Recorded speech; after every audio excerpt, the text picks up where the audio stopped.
നമ്മളുടെ ജീവിതത്തിൽ യാതൊരു പ്രശ്നവുമില്ല. ജീവിക്കുന്ന ഭാഗം അനുഭവിക്കുകയാണ് വേണ്ടത്. അപ്പം നമ്മളെന്താ ചെയ്യുന്നത്? നമ്മൾ ജനിച്ചു. നമ്മൾ ആ ജനിച്ചതിൻ്റെ അവസ്ഥയെ തെളിച്ചു കൊണ്ടുവരുന്നതാണ് ജീവിതം.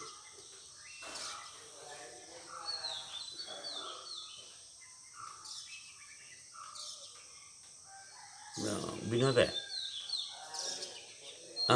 നമ്മൾ അതിൻ്റെ വണ്ടർഫുള്ളി ഗ്രൂപ്പിലുണ്ട്. ആ ആ ആ ഓക്കെ ഓക്കെ. എന്തോ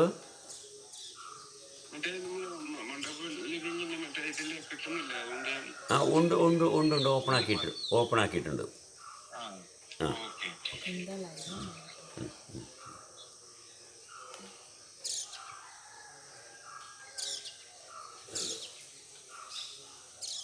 അപ്പോൾ നമ്മൾ ജനിച്ചു, നമ്മൾ ജീവിക്കുന്നു.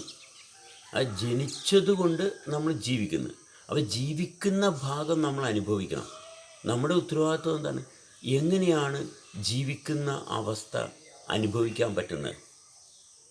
എല്ലാ വ്യക്തിയുടെയും റെസ്പോൺസിബിലിറ്റി എന്ന് പറയുന്നത് ജീവിക്കുന്ന ഭാഗം മാത്രമാണ്. അതേ നടക്കത്തുള്ളൂ. അതല്ലാത്ത യാതൊരു ഭാഗം പോസിബിളല്ല. അതല്ലാത്തൊരു ഭാഗം പോസിബിളല്ല. അല്ലാതെ എന്തൊക്കെ ചെയ്താലും നമുക്ക് കൺഫ്യൂഷൻ ഉണ്ടാവും. കൂടുതൽ കോംപ്ലിക്കേറ്റഡ് ആകത്തേ ഉള്ളൂ. മനസ്സിലായി? നമ്മൾ ആ ജീവിക്കുന്ന അവസ്ഥ അനുഭവത്തിൽ നിലനിർത്തണം. ഒരു വ്യക്തിയുടെ ജീവിതം ഏറ്റവും മനോഹരമാകുന്നത് ആ ജീവിക്കുന്ന ഭാഗം അനുഭവിക്കുന്നിടത്താണ്. എത്രത്തോളം നന്നായിട്ട് ജീവിക്കാൻ പറ്റുന്നു, നന്നായിട്ട് അനുഭവിക്കാൻ പറ്റുന്ന അവനവനെ തന്നെ. അപ്പോൾ ഒരാൾ സംസാരിക്കുമ്പോൾ മറ്റൊരാൾക്ക് കേട്ടിട്ട് മനസ്സിലാകുന്നില്ല എന്ന് വെച്ചാൽ എന്താണ് കാരണം? എന്താണ് അതിൻ്റെ അർത്ഥം? അയാൾ ജീവിക്കുന്ന ഭാഗവും ഇയാൾ ജീവിക്കുന്ന ഭാഗവും തമ്മിലുള്ള അന്തരമാണ്. അതുകൊണ്ട് യാതൊരു കുഴപ്പമില്ല.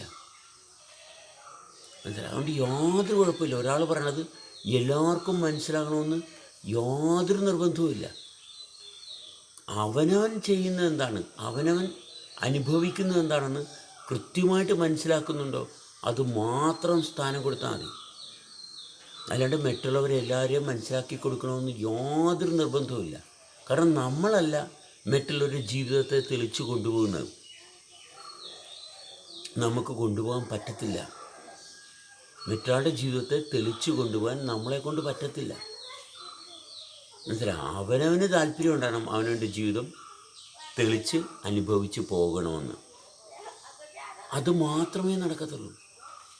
അപ്പോൾ ഓരോരുത്തരുടെ ജീവിതം തെളിച്ചു കൊണ്ടുപോകാൻ അവനവൻ്റെ പ്രവർത്തനത്തെ, അവനവൻ്റെ ശരീരത്തിലുണ്ടാകുന്ന മാറ്റത്തെ എന്താണ് സ്വാധീനിക്കുന്നത്? എന്താണ് ഒരു വ്യക്തിയുടെ ജീവിതത്തിൽ അനുഭവത്തിൽ നിലനിൽക്കാനുള്ള സാധ്യത? ഒരു വ്യക്തിയുടെ ജീവിതത്തെ അനുഭവിച്ചറിയുന്നത് എന്താണ്? അല്ലാണ്ട് കണ്ടതും കേട്ടതൊന്നുമല്ല. അതുകൊണ്ട് ജീവിതം ആകത്തില്ല. എന്തെല്ലാം കണ്ടെന്ന് പറഞ്ഞാലും ജീവിതം ആകത്തില്ല. ജീവിതത്തിൻ്റെ ഭാഗം അനുഭവിച്ച് തന്നെ അറിയണം. വേറെ ഒരു മാർഗവുമില്ല. എത്രത്തോളം മനോഹരമായിട്ട് അനുഭവിക്കാൻ പറ്റും. അതിൻ്റെ ചുറ്റുപാടും എന്ത് നടന്നിട്ടും ഒരു കാര്യമില്ല. അതൊരിക്കലും ജീവിതത്തിൻ്റെ ഭാഗം ആകത്തില്ല. ഇപ്പോൾ ഞങ്ങളിപ്പോൾ കഴിഞ്ഞ ദിവസം ഞങ്ങൾ അട്ടപ്പാടിയിൽ ഒരു ക്യാമ്പിലായിരുന്നു. അവിടെ ഭയങ്കര എൻ്റർടൈൻമെൻറ്റിന് വേണ്ടി ചെണ്ട കൊണ്ടുവരുന്നു, ഡാൻസ് കളിക്കുന്നു, ഫയർ ഡാൻസ് കളിക്കുന്നു. ഇതൊന്നും നമ്മളെ ഇൻഫ്ലുവൻസ് ചെയ്യരുത്. അതവിടെ പുറത്തു നടക്കുന്ന കാര്യങ്ങളാണ്. ഇതെല്ലാം പുറത്താണ്. ഭയങ്കര വലിയ പാട്ടൊക്കെ വെച്ച്. പക്ഷേ ഇത് നമ്മളെ സ്വാധീനിക്കാൻ പാടില്ല. അപ്പം അതാണ് എൻ്റർടൈൻമെൻ്റ് എന്നാണ് പലവരും കരുതുന്നത്.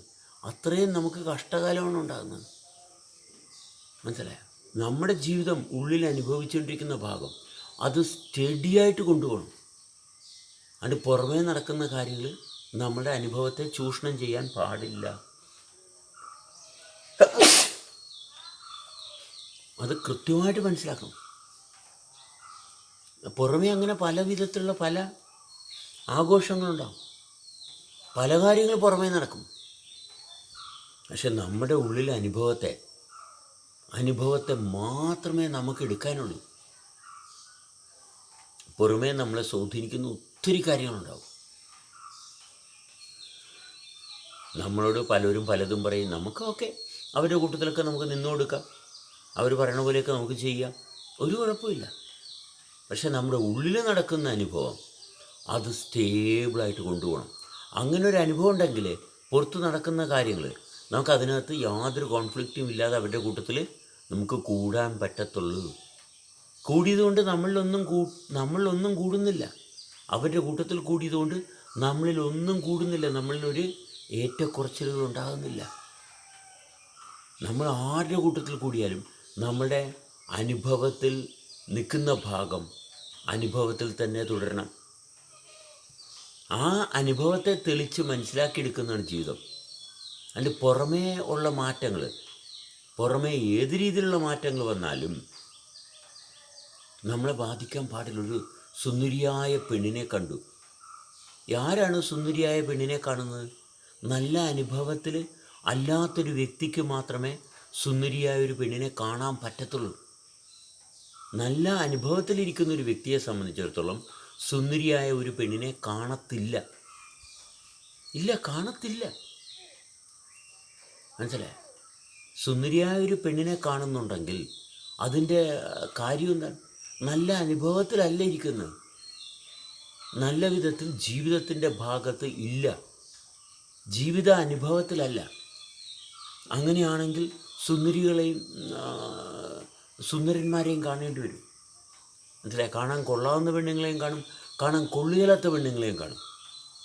അത് ജീവിതത്തിൻ്റെ ഭാഗമല്ല. നല്ല ജീവിതാനുഭവത്തിൽ ഇരിക്കുന്നവരെ സംബന്ധിച്ചിടത്തോളം അവിടെ വിധിക്കണ്ട, ഇത് സുന്ദരിയാണ്, ഇത് സുന്ദരിയല്ല.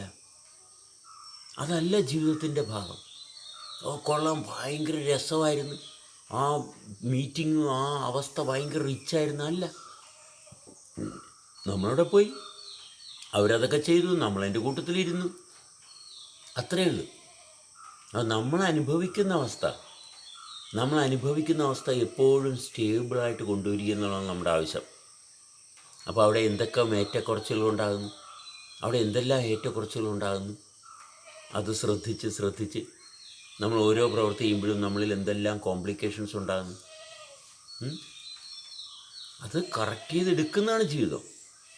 ആ കോംപ്ലിക്കേഷൻസിനെ ഒഴിവാക്കി വീണ്ടും ആ സ്റ്റെബിലിറ്റി എന്ന് പറഞ്ഞ ഭാഗത്ത് ഇരിക്കുന്നതാണ് ജീവിതം. ആ സ്റ്റേബിളായിട്ടുള്ള അവസ്ഥ അനുഭവിച്ച് തുടരുന്നു. എവിടെയെല്ലാം ഇൻസ്റ്റെബിലിറ്റി വന്ന് അത് രണ്ടാമത് റീക്യാപ്പ് ചെയ്യണം, റീഗെയിൻ ചെയ്യണം. എന്നാൽ മാത്രമേ ജീവിതം ആകത്തുള്ളൂ, അല്ലെങ്കിൽ ജീവിതം ആകത്തില്ല. ജീവിതാനുഭവത്തിലെത്തണം, അല്ലെങ്കിൽ ഒരിക്കലും സ്വസ്ഥത കിട്ടത്തില്ല.